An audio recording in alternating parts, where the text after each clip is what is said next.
the net, she loves you. My name's Cody, and this is the Christian News Show we do on Mondays, Wednesdays, and Fridays with geeksundergrace.com. So make sure to check us out there if you want to stay up to date on everything Christian and everything geek. Also, if you want to join the Geeks Under Grace clan for Destiny, because you have that on PS4 or Xbox One or whatever, go to Bungie.net, go to the clans, look Geeks Under Grace up, and we're there. I just thought I'd throw that out there in case you want to game with some Christian gamers who are like-minded as you, instead of, 12-year-old kids who are cussing at their TVs. And if you are a 12-year-old boy and you are watching this, you are free to join. I am not discriminating. Moving on. To some celebrity news, because everybody is talking about it. Kanye West was at one of his concerts where he kind of word vomited a bunch of things that people disagreed with. He told the crowd to stand, unless they were handicapped, of course, because you're unable to, but if that were the case, they had to put up their parking flyer things. And then he proceeded to point at people and go, hey, that guy's got a cast, so it's totally okay, but you guys, I don't know, I don't see any proof. To which somebody in the crowd picked up their prosthetic leg and was like, hey, I am handicapped, promise. And then he had his bodyguards go down, check, make sure they were actually in wheelchairs. So why is the Christian News Show talking about this? Because that has nothing to do with Christianity unless you're a great pastor and you do that weird thing where you find a story within a story somehow. The reason we are talking about it is because his response and apology to all of this was, hey, I am a married and Christian man who seems to hate handicapped people.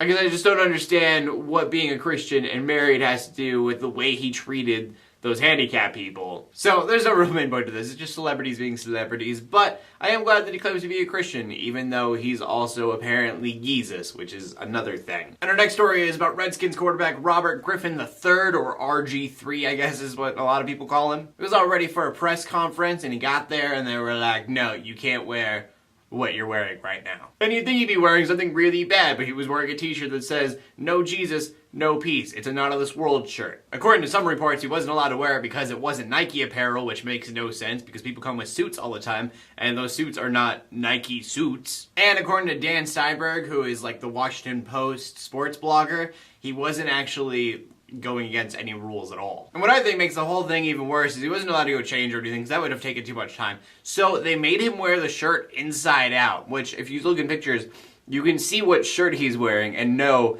that it's inside out. And what I don't get is you have stories about Ray Rice and Adrian Peterson, and maybe some Christian values would be a good thing. It doesn't matter if you are an atheist, a Muslim, a Buddhist. I think just about everybody agrees that showing love should be supported. Unless you're the terrorist group, the Islamic State, which is our final story of the day, so moving on from there. And there is always new stuff going on with this, I feel like, all the time, but there was somebody who was beheaded again from Britain. Obviously, it's not making as many headlines in the United States because he was not from the United States, but it's the same deal, so the way you felt about the other two, you feel about him. That being said, on a brighter note to this, 26 world leaders are actually going to do something about it. That means that ISIS is now at war with 26 countries that claim and pledge that they are going to do everything that it takes to get rid of them. And obviously there's a lot of debate between these 26 countries, many people, including the United States, saying that we do not need boots on the ground in Iraq, others saying, yeah, if we had some soldiers, it would do a lot more than these airstrikes that we've been doing,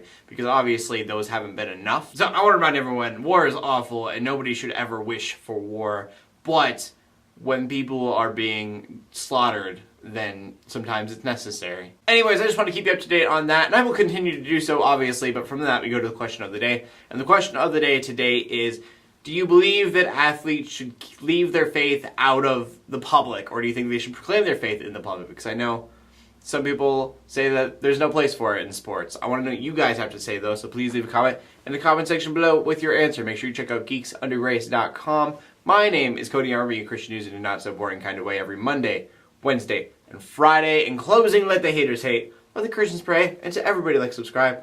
I will see you later, and God bless.